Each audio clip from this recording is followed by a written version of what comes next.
bagaimana calon wakil presiden nomor urut 2 berhadapan dengan calon wakil presiden nomor urut 3. Kini adalah kesempatan untuk calon wakil presiden nomor urut 3 berhadapan dengan calon wakil presiden nomor urut 1.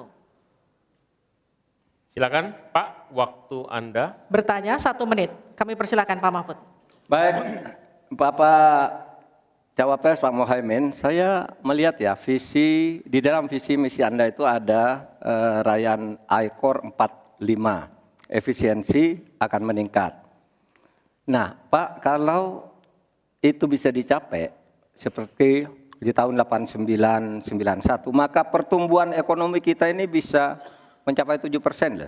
Kalau 4 saja, Anda punya visi targetnya itu I-Core-nya 4 sampai 5. Padahal pertumbuhan dengan 4 saja itu bisa 7% pertumbuhan ekonomi nasional.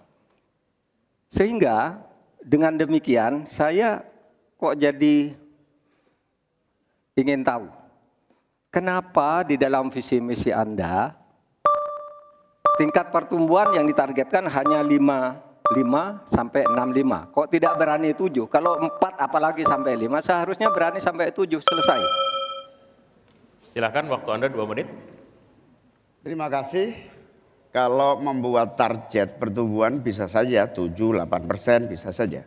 Tetapi yang ingin kita wujudkan adalah pertumbuhan yang berkualitas dan inklusif.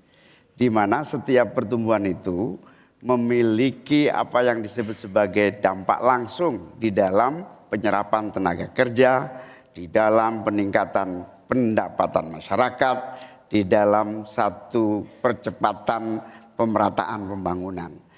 Target 5,5 sampai 6% itu dengan kalkulasi agar kalau kita tidak terlampau realistis, kita khawatir ujung-ujungnya utang luar negeri lagi.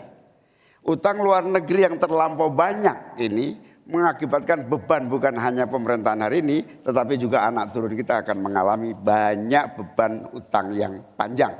Salah satunya adalah bagaimana agar APBN kita sehat. Sekarang saja prosentasi 3.000 triliun APBN aja untuk membayar utangnya cukup tinggi. Sehingga mengurangi tidak kurang dari 20% APBN kita untuk membayar utang luar negeri. Sehingga target yang berjumlah 5,5% sampai 6,5% itu realistis yang akan tidak membebani bagi proses pembangunan kita di masa yang akan datang. Di sisi yang lain kita pasti tahu bahwa salah satu syarat-syarat pertumbuhan yang bisa sehat itu adalah apabila investasi yang masuk juga tidak menjadi beban baru bagi pembangunan nasional kita. Apa beban baru itu? Yaitu tingginya tanggungan bunga-bunga yang harus terutama kalau utang G2G yang menjadi beban berat bagi APBN kita hari ini dan di masa-masa yang akan datang. Cukup Bapak. Baik, selanjutnya dipersilakan untuk Pak Mahfud MD untuk kembali menanggapi, waktunya 1 menit, silakan Bapak. Iya begini Pak, kami Ganjar Mahfud itu mentargetkan pertumbuhan ekonomi kita itu 7%. Itu hitung-hitungannya mudah, tadi saya sudah sebut di pertama. Betapa saya menyelamatkan korupsi yang diurus kantor langsung saya aja 677 triliun. Itu kalau dibagi ke UMKM, itu luar biasa. Kemudian yang ditemukan oleh ICW sejak tahun 2014 yang sudah inkrah korupsi itu berapa? 233,7 triliun. Nah ini kalau kita pangkas melalui penegakan hukum yang benar, ini bisa mencapai 7. Tapi Anda menyimpang dari rumus yang selama ini terjadi. Kalau Anda berani dengan I-Core 4 saja, Anda pasti bisa 7%. Pasti bisa 7%, apalagi 4 sampai 5. Lah ini Anda menargetkan segini, tapi pertumbuhan ekonominya cuma 5,6. Secara matematis agar kurang cepat. Selesai. Silakan ditanggapi. Harap tenang. Ditanggapi Ya, Pak Muhaimin. Tentu saya sangat setuju. Bukan hanya pemberantasan korupsi yang membawa pemasukan bagi APBN kita, menjaga kebocoran APBN kita, tetapi juga pendapatan negara bukan pajak yang juga menjadi bagian dari andalan.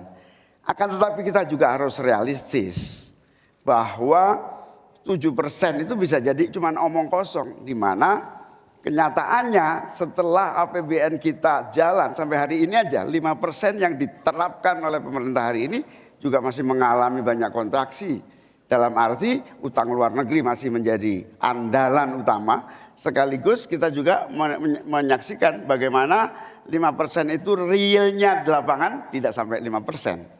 Sehingga saya khawatir kalau target 7% itu dipaksakan, ujungnya bukan pertumbuhan yang sehat tetapi pertumbuhan semu yang keropos. Baik. Tenang, kita lanjutkan.